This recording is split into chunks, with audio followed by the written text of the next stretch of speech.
Hey everyone, it's Chuck Hogan with Your Best Life, and welcome to the Spanish World Network on Zingo TV channels 250 and 251. Please remember to download both the Zingo TV app on the respective app stores and on iOS, as well as Android devices. While you download, make sure you leave a comment. The app's completely free. Zingo TV is also available on Google Chromecast, Amazon Fire, Fire TV sticks, Roku sticks, and all smart TVs 2016 and forward. Whew, that's a mouthful, Felix. How you doing, brother? Chuck, how are you, man? It's great to see you. It's so great to see you. Thank you for being on tonight. And you know, I look forward to these engagements, especially when I get to be with family. So for those of you out in the world of TV who don't know, this is Felix Lin. He's the CEO of Confidently. His background is so vast, from youth leadership to, I'll say, talent acquisition to hiring processes while integrating AI and the latest technology. This is the man who's in the know when it comes to acquiring and holding and maintaining talent and building out culture and teams. So that's one of the very small reason why I had him on tonight. He's also an honorary uncle to my kids, his wife Sam. His children are like my niece and nephew. So why do I go there? Life is about connections, people, and possibilities. And tonight we want to bring something to the table that was a little different. So first of all, brother, thank you for being on. It's always a privilege to be with you. Always, always, always.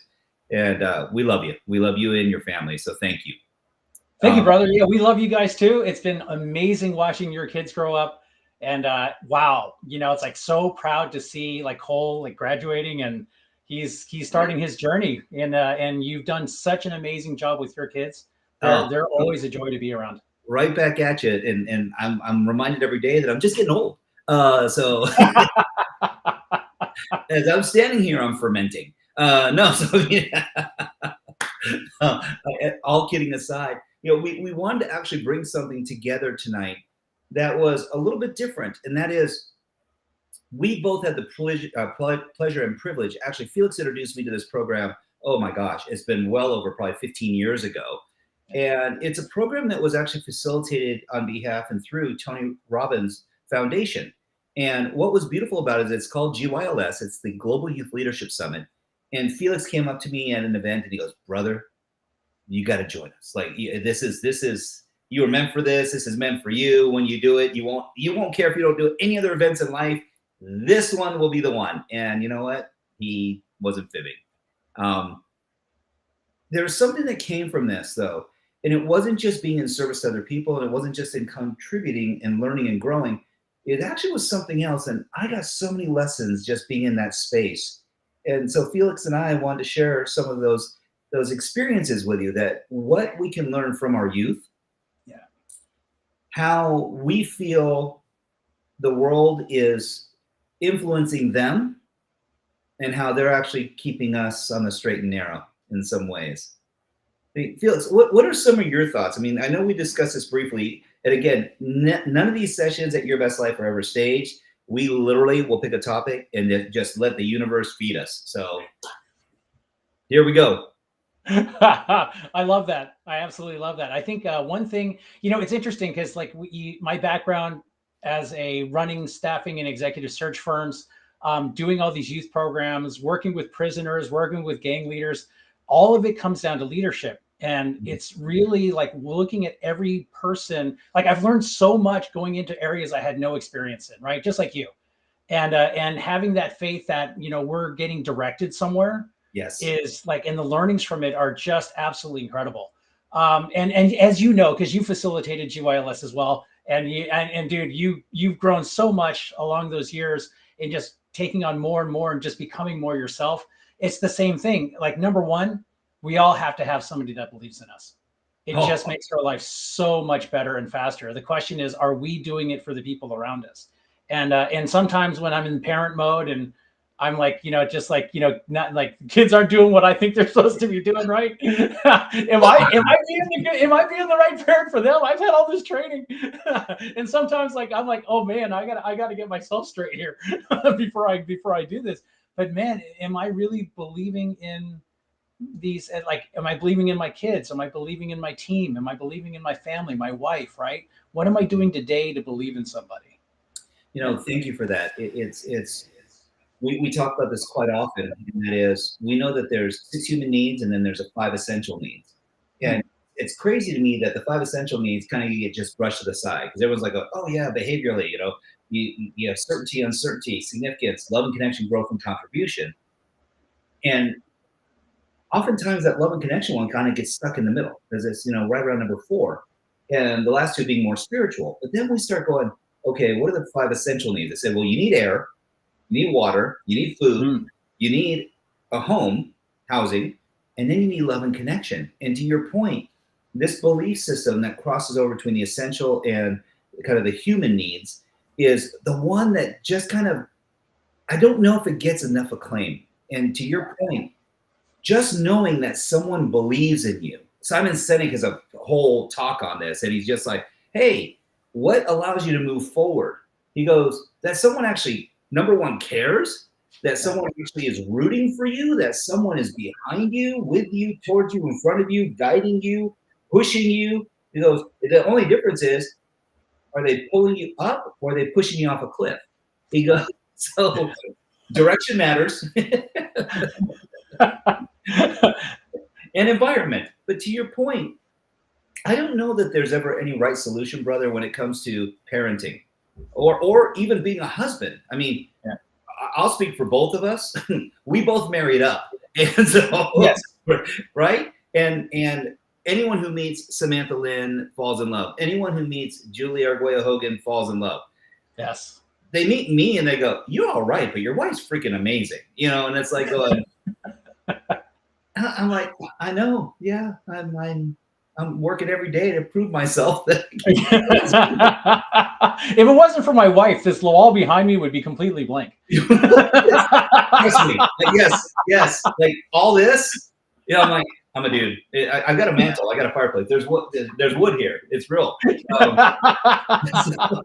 So to your point, though, there's power in this conversation, and that is that belief system. And then I'm reminded of something, and that is, at some point in time, their belief was strong enough to help you and I believe in ourselves. Yes. And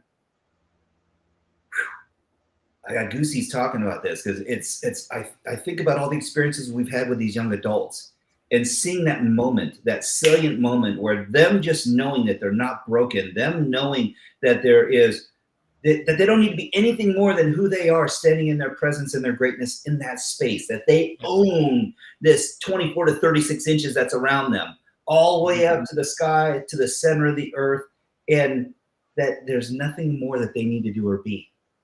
Yeah. Yeah, and I have a feeling that, like, mostly people that are watching the show are going to be adults, right? They're typically going to be parents or business owners. Maybe they're a hiring manager, maybe they're an employee.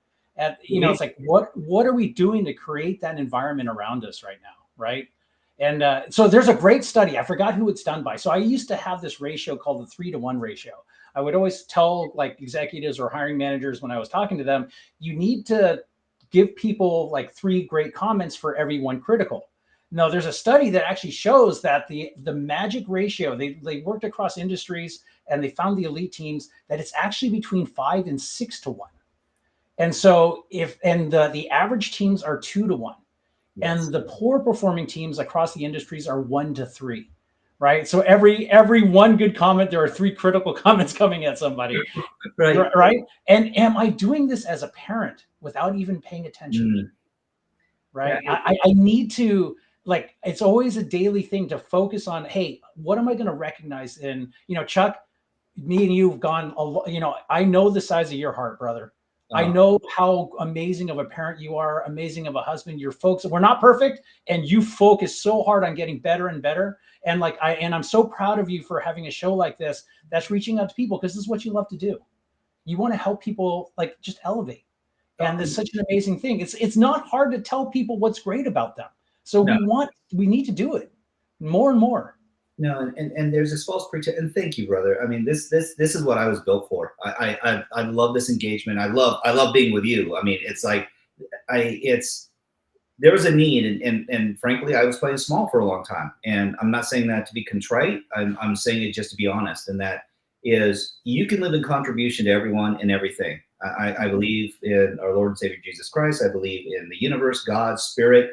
I believe in the sanctity of mankind. I believe that we are all made of the same stuff, so we share energy and frequencies. And yet there are days when I don't feel my best. And it's, by all accounts, I have nothing to be sad about. I have everything to be grateful for. Yeah. And there have been times in the past where I felt like the struggle was real. And there are still mornings I get up and it's like, okay, there's a lot to get done today. And then I make that decision, like you said, and I get to. Yeah.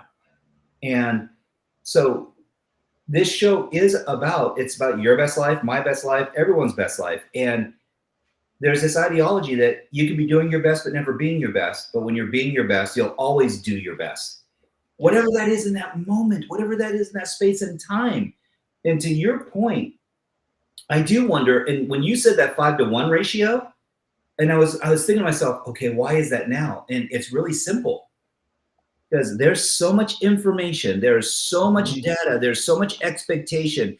And I don't mean to sound mean when I say this, but there's a lot of false narrative that's out there where it's sensationalized. It's like Gucci this, Lamborghini that, Boeing BBJ, you too can own an island. It's about trains, planes, and automobiles and yachts and this and that. And it's like going, okay, and what does that all mean?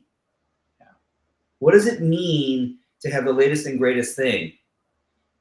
What does it mean to have, the latest Apple goggles at $3,500? And I go, holy smokes. I know people who are going, down payment on a car, money towards college education, Apple goggles. It's like going, ooh, all right. And so why? I don't bemoan anyone their success. I'm not here to judge, and I know you're not. And I look at you and I go, my gosh, I remember when we first met, and I see you and Samantha, and your kids were like, Emma was just itty bitty, and it's like going, oh my gosh, this is so cool. I knew you before you had kids, and so it's like to see that evolution, to see the growth in you, to see your expansion with confidently. If nothing else tonight, y'all, you just go check out Confidently on LinkedIn, check out Felix Lin. Your life will be enriched. And I'm going to tell you the reason why. Like attracts like. There's a reason why you're watching us tonight, and that's because this man delivers. When he says, this is how you can go ahead and really influence the world. It's coming from a pure heart-centric space. He's not strategically trying to align himself. He is being himself, a loving, guided gift from God, a beautiful soul, and I just adore you, man. Seriously, there's people, we can go months without talking, and we pick up, it's like, dude, how you doing? It's like, and so bringing this back to this, concentric circle of youth engagement,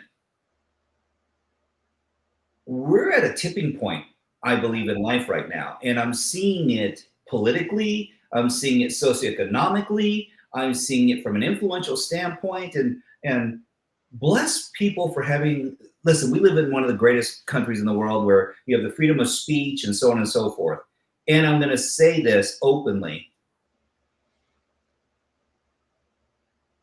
We're having an ethical and moral struggle with how to maintain and be open enough to share our values with one another without judgment, without beratement, without concern of you're less socially economically stable than I, so you don't get the same merit as far as input and status and gravitas. And I go, last time I checked, I get a vote just like you. Last time I checked, I can say things as well. And you have been so profound in looking where AI is going and how all this data matriculates together. I'd love to get your thoughts on the cumulative, if we want to call it quantum intelligence, and how people who are extremists are able to, and they're passionate about their what they believe in, and they're pouring into this database of knowledge, a lot of venom and hatred. And how do we get some of ourselves back from this? Felix, like how do we how do we keep that moral compass where, because AI is black and white. Yeah. I think part of it, one is that, yeah, I agree with you. Like, so I look at AI as like, it's a bell curve of information, right? Yes. And there's information on one side, the top 1% of what you want. But there's like this huge amount of data that people just have up in the web somewhere that people are accessing. It's just really bad information and bad advice. And so you have to train any AI to be able to look for, like, you want to train it to put a magnifying glass on the 1% that you want. Yes. And that's what some people don't. And it's kind of the same thing in life, I think. It's just, I think the answer to your question is stop looking to the outside. Thank you. Just Thank start you. looking inside, because like, for the longest time in my life, I wanted people to like me. Mm-hmm. And I was always looking for it from the outside. I fortunately ran into a great mentor that we both had along the way. And I learned that, what I really wanted was to feel unconditional love. Yes. And so and it was through the vehicle of trying to get people to like me. So like, I will grovel at somebody's feet to get them to like me. It wasn't pretty. I still have the blood burns. I'm sorry. It's like, the knees are a little sore. I don't get up as fast as I used to. Yeah. And so to what I learned from that moment, and because I can still remember it clear as day, is that if I wanted unconditional love, I have to be the one to give it.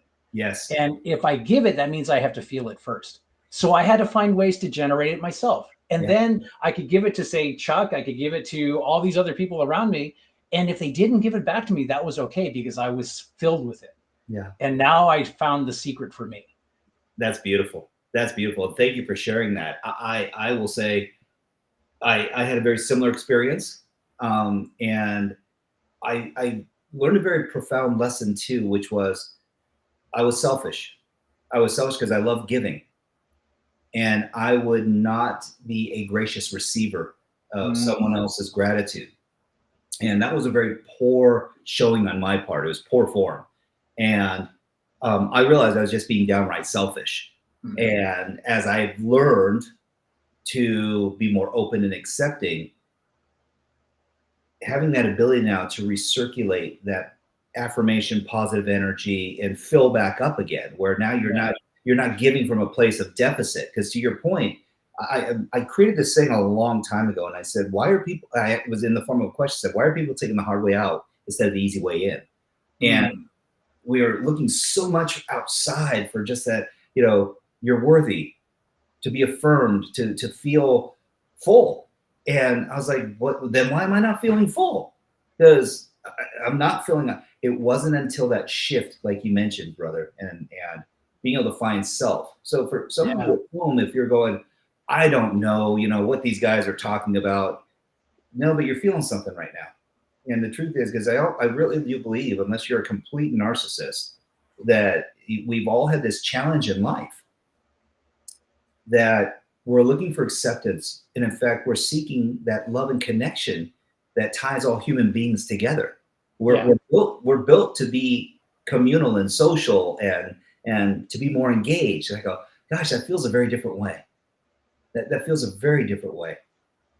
I love what you were talking about, and I had seen that you have been doing some work in the prison systems and with people who found themselves, I'll say, in some very challenging social situations where, if it was gang related or and there's this harshness that goes along with some of that language. You go, oh, you're a former gangbanger, or you were into drugs, or whatever the case might be. And it's like, I can't judge anyone. I don't know what their social circumstances were. I don't know what they were dealing with as far as trying to survive. I can say, having worked with thousands of people like you, having done so as well, that we've seen some patterns in folks. And it is amazing, again, when we as adults have kind of been slathered by this, I'll say, emotional plaque that, and we almost wear it like a badge of honor, like, oh, you don't know what I went through as a kid. You don't know what my childhood was like. And then when I see my kids come home and they're sharing a story, and they take on something in a moment, you just see this freedom that comes in them. and they're able to let it go so fast. I'm jealous at times. I'm like, okay, that was really quick. Are you sure you don't want to stew on it a little bit longer? Are you sure you don't want to, like, spit venom or no, we're good. I'm good. I'm like, wow. Yeah, that's a great point about identity, right? We got to stay with, like, whatever we decide our identity is, we have to stay true to it. Our minds will force us to stay true to it. The question is, what is the identity that we have for ourselves? Mm. And you said it beautifully earlier about, your belief in God and, your like spiritualist, your spirituality. Those are all who you are. And I love that. He's like, when I first, like, and here's the challenge. When I first went to go work with the gangs, I had no idea what to expect. Right. And it was a very, and even going to to Monterey prison in Northern California last year, I didn't know what to expect being in the jail yard. Right. So it was like, this is a very different experience. And it was funny because working with the gang guys, the first thing that happened that we got in there, it was like they were trying to prove to us that they were good people. Yes. And it was just a family. And these are guys from 3 different gangs, the Bloods, the Crips, and the GDs, right? And they're all just like trying to convince us that, oh, we're just good people, we're misunderstood. And I'm like, whoa, this is not exactly what I expected. But I mean, there are guys in there that have, like, the ankle tracker bracelet on, they're all tatted up, and they're you spend a day with them and everything changes. Yeah. And the stories, if we listen, and the stories they tell us will tell us the experience that they're having, right? And it's heartbreaking, honestly. It is. It's the harsh reality, right? I mean, it's like, what we call harsh, they go, that's life. Like, this is just the way it is. Yes. And that's why I say people's conditions are so different. Someone who's grown up with affluence their entire life, who's never had to struggle, and then as an adult, they struggle because it's not handed to them. There are no guarantees. No one's paving the way necessarily. And then I see those that have struggled, like they had strife and they've overcome, and they're killing it because they have such a zest and appreciation for life and that willingness to grow beyond whatever it takes. And it's like, they will not be limited by the scope of their own imagination or their life conditions. They will find a way. They've cultivated resourcefulness at a level that's just like bananas. Yes. And it's like, I so applaud people who come from meager beginnings and build themselves up. And I'm also reminded too, after listening to Anderson Cooper and the Vanderbilts, and by anyone's acclaim, he's successful as a journalist and as a broadcaster. But his mother was Gloria Vanderbilt. Like Gloria Vanderbilt. They go, Anderson Cooper. I didn't know that. Yeah. Family. But if you read the history of the Vanderbilts, it's not illustrious by any stretch of the imagination. And so why do I go there? One of the most renowned families in the United States, Rockefellers, Rothschilds, we go on and on and on. And yet they too have their own struggles. Because it's not whether or not you were gifted something, it's whether or not, do you have the chops to keep it? Do you have the chops to expand and grow and elevate it? And that's where I have mad respect for people who weren't the ones that just squandered it, who weren't the silver spoon baby, so to speak. What are you finding, Felix, is one of your main focuses now when it comes to I'll just say the topic of youth education? Because and I know that's really broad. That's really broad. But I'm going to ask a more candid question. What are your thoughts and feelings towards youth leadership right now and its existence within the education environments? I think this day and age, it's with social media and the pressure, it's out of this world, right? The need for external significance is actually, like, Emma had an acquaintance that her mom was traveling out of town, and so we ended up taking her in for the weekend. And I got to watch what she did for like 4 days, like our 3 or 4 days. And it was call after call after call, just gossiping about people. and who's doing this and who's doing that, and this person's not a good person, that person's not a good person. It was shocking to me. She was just sitting at our kitchen table and not a care in the world about anybody else who's listening, just like going from video call to video call. And I'm thinking to myself, this child is, I mean, she's just like any of us. Any of us could have been there, could be there. And this is just a microcosm of what's happening in high school right now.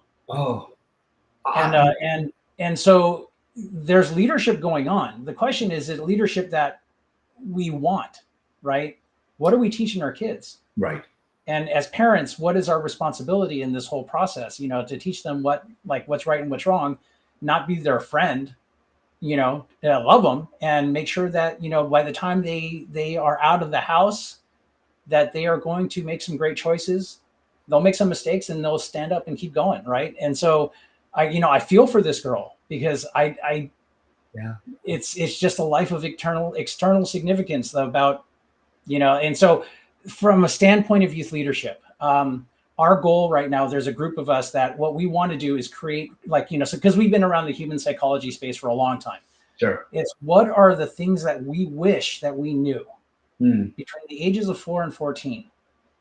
Identity, what we talked about being one, believing in ourselves, surrounding ourselves with people that believe in us, right? Not do like saying no to those, forget about saying no just to drugs, say Right. no to trash talk, say no to judgment, say no to all these things that are tearing other people down, right? What if you create the environment where we're building each other up? And do that as parents, do that as adults, do that everywhere. And for the kids to give them the tools so that they can process because they don't know yet. It is so hard to find people of faith. Yeah. That aren't afraid to espouse it. That it's like, oh, we don't talk religion, we don't talk politics, we don't talk. It's like, that's part of the problem. Part of the problem is we don't talk about things that really matter the most.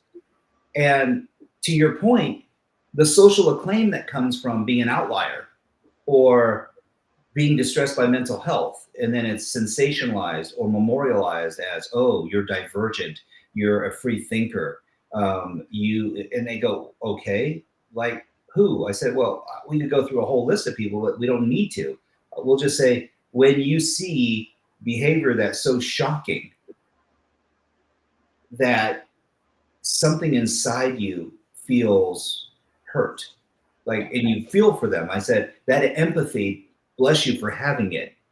The distinction of feeling sympathy for someone and wishing that they had help, but you're like, oh, but they're a multi-millionaire or a billionaire, and they still have all of this access. So who's going to tell them that they're wrong? Who's going to tell them? And now we're seeing it in all facets of our life. It's like, my wife's from Nicaragua. They're taking priests and throwing priests in jail right now for holding mass and preaching the Bible and talking, choice and freedom and God and so it's like, wait, what? And they go, yeah, that's not on mainstream media, but they're literally incarcerating priests in Latin America. And you're like, going, how does that even make sense? Yeah, that's shocking. That's really shocking, especially they're so Catholic. They've been Catholic for so long. 100%. So to your point, the climate, the ecology's changed, and I agree with you 1,000,000,000%. What if we could actually provide coping skills, decision-making skills, confidence boosters and builders, where now instead of feeling like they're falling to the fray of trying to meet someone else's social expectation, to Fortnite or to Sim City or to Roblox or to, and again, I where I get more concerned now is as Meta and as this AI universe is starting to take on avatars and proxies, that you may have a world where in the next 10 years, you don't have any actors. What you have is a bunch of avatars that are just copying tried and true behaviors of characters throughout time and history. And now you're going to have virtual stars that are created by someone. And the whole narrative will just be CGI. It'll just, because they can make it look so realistic now. Yeah. Or what about those people with escapism, brother, that are just going to put the goggles on and you'll be lucky if you ever see them. It's like Wally.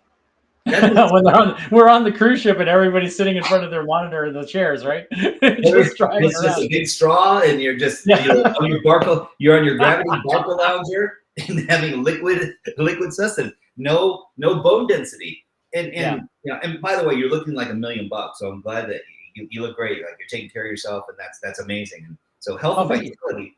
Oh, you're welcome. But health is wealth. Like if we really want to start talking about what's important, moving your body, feeding your soul, feeding your mind, feeding your spirit.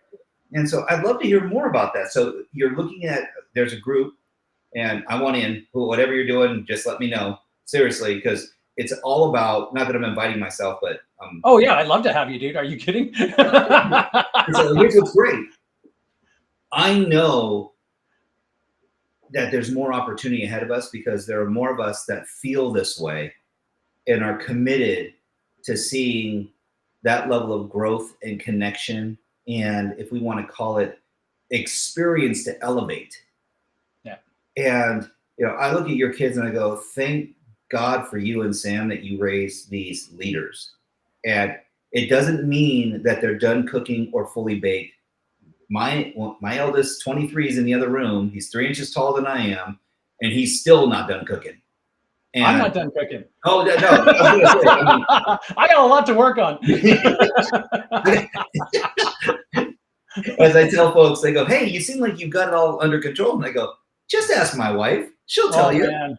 Oh man! Like you want one day you're on top of the world, the next day it's like things are on fire and things are crashing all around you, and you know, how do we respond? So thank you for that. Let's run with that tangent for a moment, because the truth is, we know change is going to happen with or without us, and we're seeing it on a macro and micro level, like on the daily. And there are decisions that are being made by a handful of people that are affecting and effecting a lot of people's lifestyles. You know, technology and law around AI hasn't even really propagated yet. What's going to happen with blockchain and crypto? It's the wild, wild west out there. Mm-hmm. So what do you see is necessary now when we start to look at when people are getting stressed or triggered, that we can remind all of the viewing audience that they can actually help support themselves first, oxygen mask on you first, and then your loved ones? What are the things that you see, brother? I mean, if we just want to like start talking about AI, you can actually, I mean, just take someone who is like, you know, or just even prompt with what are some of the best meditation tools that you can have, right? Yes. And just put it, like, go to ChatGPT, the free version, and start typing that in and just say, what can I like? So I actually created a little GPT for me every day, every hour on the hour. I have exercises that I need to do for about 2 minutes, 2 or 3 minutes. And so it's just, whether it's like, you know, just like getting on the ground and doing some sit-ups or doing a yoga pose for a couple minutes. So using the tools can actually make it fun, right? And all the way to, so like we work with Marisi. I don't know if you guys have had that experience yet. So Marisi is an organization that is looking to end human trafficking, right? So they're rescuing girls. And so in the last 5 years, they're now at the point where they've rescued like 30,000 girls. Wow. And so the guy who started this, his name is Om, and he was a Forbes 30 under 30 guy, and he was an AI expert. He went, and he actually founded Walmart's behavioral sciences division. Wow. And so he was the youngest executive that I think that Walmart ever has had. And one day he went to one of the events that we've been to, and he quit his job. He flew to India and he decided, how do I get involved in this and how do I start disrupting these networks, right? And now he uses AI to track all these, in some cities, they've reduced it by 80%. That's remarkable. And so, you know, yes, there are definitely going to be bad actors that are going to be taking, and they're doing it right now, right? How to scam people out of money. There's a lot of unethical things happening, and that's going to be true probably to hopefully not to the end of time, right? And certain people, when they feel insignificant, they're going to find ways to, you know, to steal and cheat. Maybe we get to the point, like, you know, with AI, with some of the things that are coming down the road, that we actually start believing in each other, and we start working with each other, and we start helping each other elevate. There's no scarcity in this world, No, no. especially, like with people. And if you surround yourself with the right people, and then we elevate others, then that's the same thing with the kids. How do we utilize, like, even with this, we have an event coming up in India in May. Yeah, so somewhere in May right now. We're getting it all scheduled. And part of it is building this curriculum for 7 days that we're going to take these kids through. And we've done 5+ days of events and things like that before. And the whole goal of this is to teach them how to create projects so that they can go back into their community and go do things, right? Yes. So the whole process of those 7 days, teach them about themselves first, teach them how to influence others for the greater good, and then how to stand strong when maybe things don't go right? How to organize. So we want to gather people. So, like, again, if you're interested, I'd love to have you, because we're going to have people talking from, like, zooming in from all over the world, because we want to give them resources about how to, just how to elevate, right? And if we start doing this together everywhere in the world, right? Just these shows are one way for you to do this, is to help people have more resources so that they can have a better life, right? Have their best life. This Yes. is the goal. Why not? Why can't we? And so so we're really excited about that. Sorry, I'm all over on a tangent here somewhere. I'm going, I No, don't know. this is great. No, to your point, but this is what it takes. So let's be clear for everyone. It takes this level of impassioned being, existing, love, connection, having a bigger picture, this big, hairy dream that you're going, we're capable of more. Yeah. And I will also remind us all too, it doesn't always have to be better. It can just be different. And here's why. I look at the universe, and I used to be that critical guy, always judging self, of going, it just needs to be better. I just have to improve it. And I go, okay, what if it doesn't? What if it does? And I was like, well, then I failed. And I, like this is not no.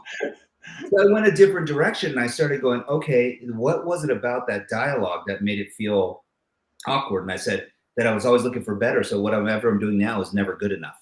Right. So I said, what if I just look for different? Mm-hmm. And you said something that's brilliant. And we can remind people, the technical term is your reticular activating system. We call it short for RAS, but think of it like it's your satellite dish. And if you're looking for frequencies, if you're looking for signals, you have to point it in the right direction in order for you to get that feed.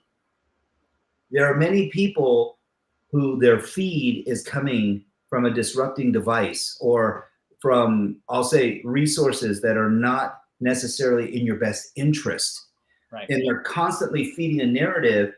So I believe it was Eckhart Tolle that said, tend the weeds to the garden of your mind, because it is such a pliable space that if you're not aiming your dish, it will start picking up static. It will start picking up things that you never even thought were in your purview. And all of a sudden you're going, I don't even know how I know that or why I even thought that, but it just popped into me. Yeah, being inundated with all these videos, with all this like random media. I mean, I got addicted to watching Karen videos, right? And I'm like just staring at these Karen videos over and over again. I can't believe I just for a moment, I fortunately had that moment where I'm like, why am I watching this? Right. And why am I laughing at somebody else's unfortunate, like their misfortune? This person needs help. Yes. And so that's how I started looking at it. What happened in order for this person to end up here? Because they certainly did not want to be there. No. And that's happening all over now. It's happening so much. Well, that's what a gang is. So we can go to like gangs, we can go to organizations, we can go to societies, militias, and it's a needing to belong to something bigger than yourself. Yeah. And so I've seen brilliant, like beautiful, brilliant people who have gone against every single moral fiber that they have because they felt like, ooh, these people get me. And I'm like going, those people get you? Like, we love you. Yeah. but this is your new crew, and you're willing to side with that kind of dialogue. And then when you start hearing what's coming out, to your point, there's so much misinformation. There's so much stuff that's not even rooted in fact. Mm-hmm. And then there's even more, brother, that is just so generalized that everyone's like going, oh, you too need to drink hydrogen water. And I was like going, okay. And then only to find out that if you have certain genomic factors in your gut biome and you drink hydrogen water, that you're actually increasing the rate that you're killing yourself. Wow. And it's very disruptive. And people go, oh, you just need more oxygen to heal. And it's like going, unless you actually have a scenario where oxygen's feeding the ailment. Yeah. And so why do I go there? Because we're all specific. And so there's this almost like getting an emotional, physical, and spiritual, we want to call it assessment of self, where it's like, how do you come to grips with what you need in your life? Because there's a lot of confusion out there right now. Yeah. That's actually a question that we could ponder upon, like, and I think the first thing is just like be very outcome focused, right? Yes. What outcome do I want? So like maybe a great question for all of us is, what outcome do I want in 2024? Beautiful. I want prosperity. I want abundance. I want to have my kids like have some new experiences, right? I want to go on date nights with my wife, right? To have, what are the outcomes that we want? And maybe even just to write them down. Yeah. How often do we actually have the chance to, again, sit down and look at and think about ourselves, right? Instead of like flipping, just like you said, just like flipping through this phone over and over again, watching the next video. Right. Well, and you just take the moment to just think about, okay, well then who do I need to be to get there? Well, that's I love that you took it there, because it's this whole scenario. There are some people whose identities are just wrapped around their life conditions. Yeah. And they're like going, well, this is as good as it gets for me. What do you mean? Like, this is, I'm working 3 jobs. There aren't opportunities or positions for someone like me. And I go, that is the biggest bunch of bahooey I've ever heard in my entire life. Right. What are you willing to do? But more so, who are you willing to be right now? Yeah. Some passive person watching life just leave you? Or are you going to be active, participate in your own salvation, and decide that the universe blessed you with skills and talents? You get this gift every day of breath. You wake up, you're above ground. Yeah. And yet there's this ideology in some people that time is perpetual and I don't have to worry about it. There'll be tomorrow. And I go, so I'm reminded of Jesse Eisler. And he gives this amazing talk about time. And he talks about his mom and his dad. And he said, listen, he goes, 5 years. You know what happens in 5 years? He goes, my son, my oldest, will be off at college. He won't be home. There won't be dinners with my son unless he's home for holiday. He goes, 5 years after that, he graduates, or 4 years. He goes, I hope. If he's really smart, 3. He goes, but there's a challenge. Now he's living his life. Yeah. Does he want to come home? He said, so why would you put off till 2025 that you can experience in 2024?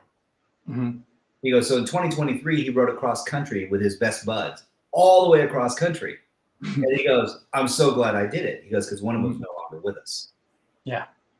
Wow. I say the same to us, is when is it your birthright? When is it your time to exercise true wealth in your health and vitality? Yeah. To go ahead and stretch yourself so that way you can actually have more capacity financially, so you can actually have date nights and maybe even afford some niceties where it doesn't have to be that you're stressing all the time. Right. Some people call it comfort zone. Some people call it, opportunity. I say, what if it was just breath? And you get to just breathe for a moment and reset. Yep. And that's the thing, the stories that we tell ourselves, like, just like you said, like, some people will probably be thinking, well, Jesse, he's married to Sarah Blakely. Both of them are super ultra successful. They have all the money in the world. They can do whatever they want. Right. And that's not true. They have No. obligations. They have all kinds of stuff going on. I don't know the stresses that are going on in their life. And I'm certain that there are many, Sure. right? It's the story we tell ourselves as to why we can't. Yeah. And if we believe those stories, like, it's like, if we're going to write a story from here on out, is it going to be an action adventure? Is it going to be a romance? Yep. Is it going to be a bro comedy? Right? Is it going to be a tragedy? Is it going to be a lesson to other people? Right? Yes. What story are we going to write? And it doesn't take, like, just like you said, it could just take a breath. It's just a moment. It's not about a money thing. It's just, first, take care of yourself. Make a better choice. One better choice a day. Right? Money only cures money problems. Right. It does not cure everything else. You can have all the money. There's an age-old saying, and I love this saying. They go, I spent the first half of my life making all my money. You know what I did with the second half of my life? Spending all of it to find happiness and health. Yeah.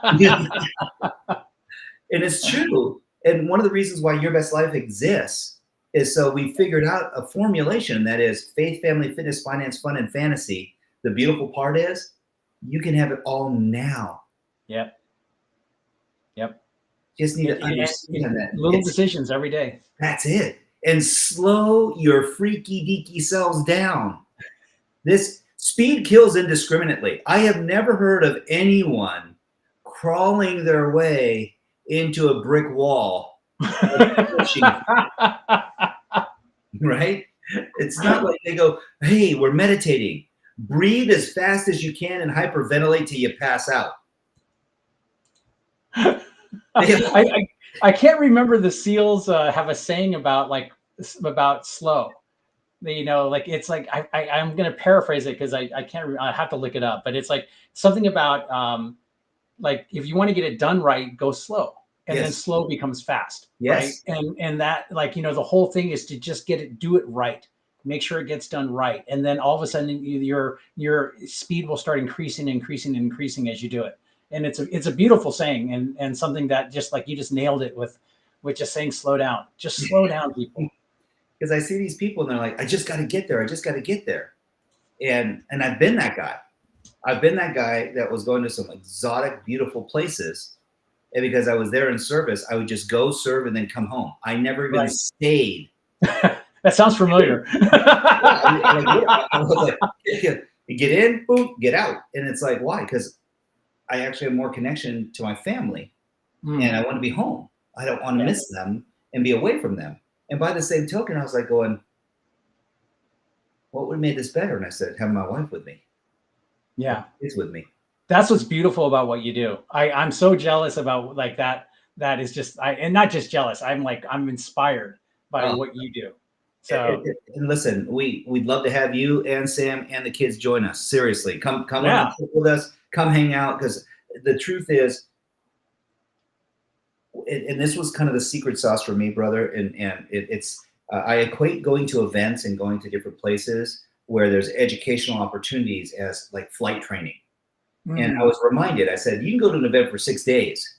You could be immersed in it. And let's say you're going to flight training and they take you up, the pilot takes off, gives you the stick and says, plane's yours, fly it around, do what you want to do. And then when you're ready to land, you give the yoke back to them. And they go, man, I'm ready to solo. And I'm like, no, you're not. Because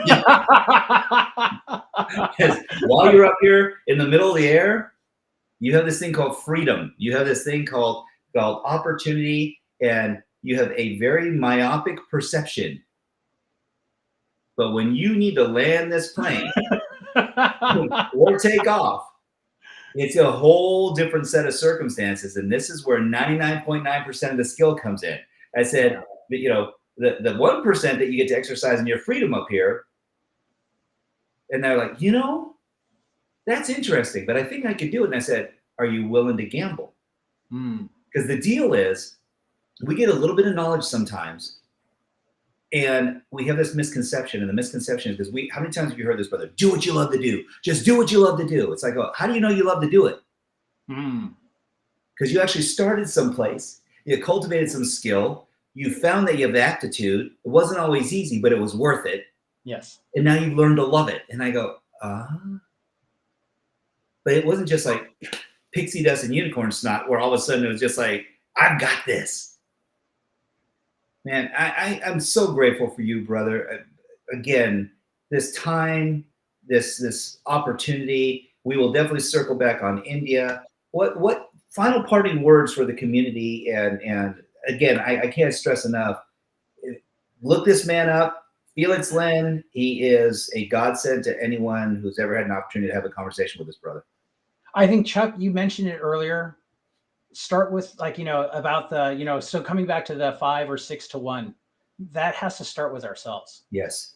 That has to start with ourselves. You have to be kinder to yourself. If we're going to be loving and kind to other people around us, we have to start with ourselves. And I know that we've beat each other up, like ourselves up, a lot in the past, and it's a thing, a work of thing every day to make sure that we're treating ourselves, because just like you said, you put the oxygen mask on yourself first, and then you can give other people care all around you, right? And so, and that's what these shows are all about, just seeing other people, like, the people that you have on here, and just giving to the people that just want to feed their souls, feed their minds. Like, anything I can do to help somebody on that path. You and I have both been on this road for a long time, and I'm grateful for you, for sure. I love you. I love Sam. Much love to, the family. We nothing but mad love for Emma and Max as well.